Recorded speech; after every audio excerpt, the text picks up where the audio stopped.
Here's why Cardinal Luis Tagle will be the next pope.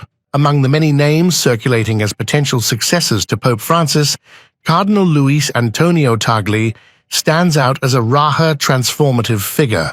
Kilala siyang malapit kay Pope Francis na nagtalaga sa kanya noong 2019 para pangunahan ng Congregation for the Evangelization of Peoples. One of the major Vatican dicasteries, the congregation is in charge of supporting the church in its mission lands. It is responsible for 1 out of every 3 Catholics. Maraming chance yung mga hindi tiga Europe, na usually lahat halos European kung hindi Italian.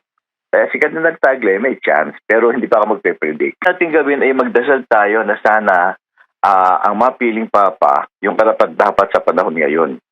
Kasi marami pagbabago na ginawa si Pope Francis at yung mga kardinal na kanyang inappoint ay kung magkatuktok niya. Maraming salamat po at follow for more One Filipino TV.